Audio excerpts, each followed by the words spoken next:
What advice would you give to people who are just like chronic procrastinators? They're just not taking action. Yeah, the advice is very simple. I have the perfect piece of advice for them. It's have fun staying poor. Have fun staying poor. You're never going to make it. I don't care.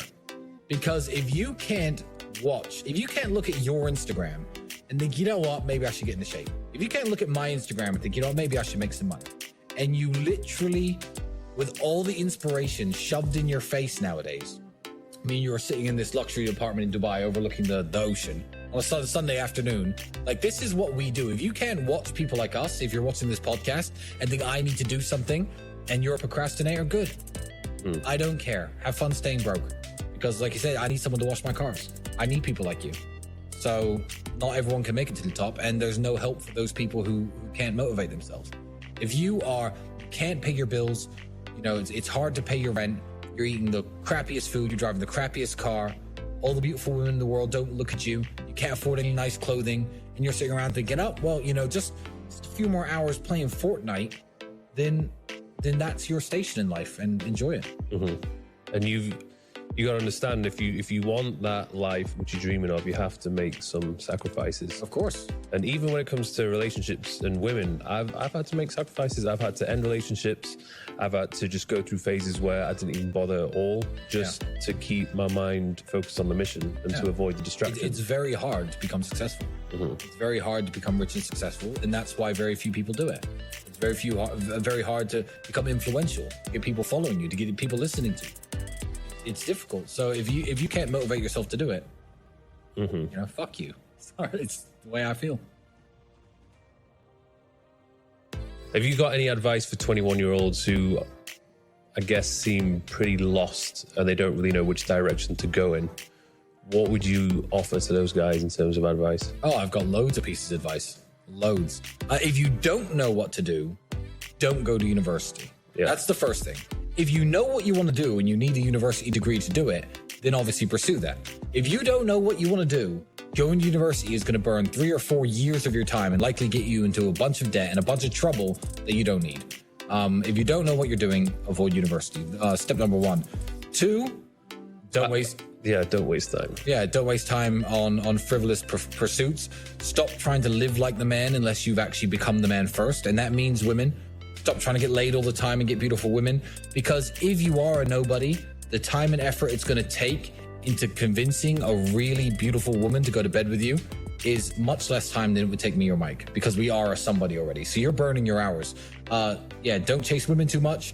Don't chase having fun too much. Don't chase clout too much. Don't try to be seen in cool places that you can't actually afford to be in. I feel like to sit back and say, oh, well, you know, I'm just a video game porn addicted playing, you know, guy with no muscles and no physique and no physicality. Oh, well, it's because I haven't got a positive role model. I feel like today isn't an excuse. I feel like that every single second that you're scrolling on your phone or looking at Instagram, etc., there are dudes out there, you know, even so much as selling little coaching calls or courses, or, you know, who you'd want to be like. But it's easy. It's easier to sit around and play video games and masturbate than it is to get the money to buy real supercars and seduce beautiful women in the real world. It is much easier. And because it's easier, I feel like a lot of people don't want a way out.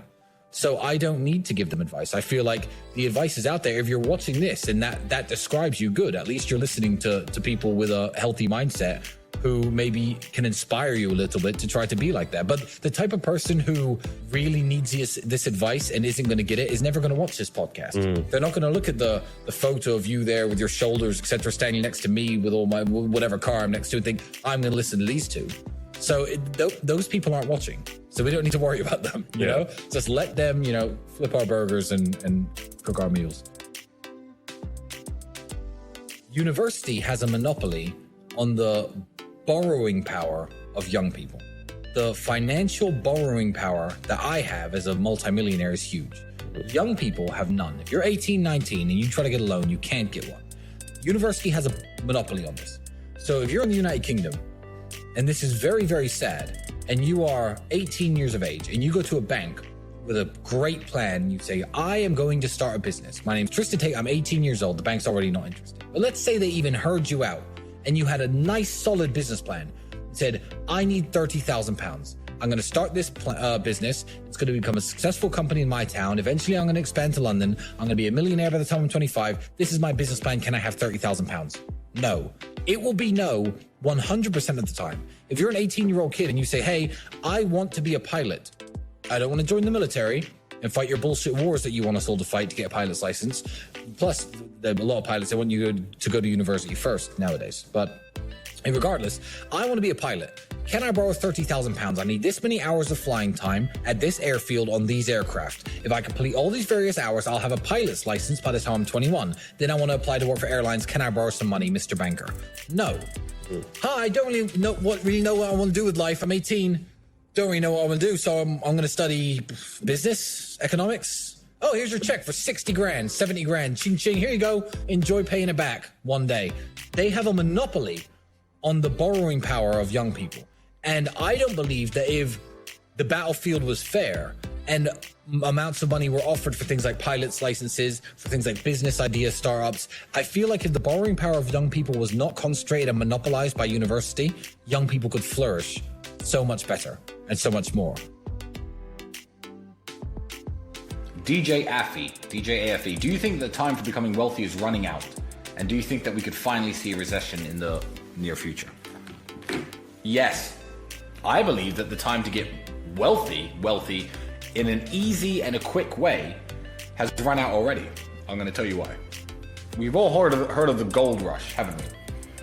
Gold rush was a time when in certain rivers in California, large nuggets of gold were found and people went nuts. People all moved out to California and lots of people got very rich. A gold rush has just happened, and the gold rush we've just seen is the easy money there was to make in bullshit crypto coins. Bitcoin has a use case, Ethereum has a use case, Chainlink and a few other cryptos have a use case, and they're going to last well on into the future. They might even be the future of currency. People who own them now might be the richest people in the world in 5 or 10 years. But I'll tell you what isn't going to exist. Bullshit, pump and dump, crypto nonsense coins that kids can buy for a few $1,000s and become millionaires overnight. The time of easy money is over. The gold rush is over. There's no more easy money in the way there used to be.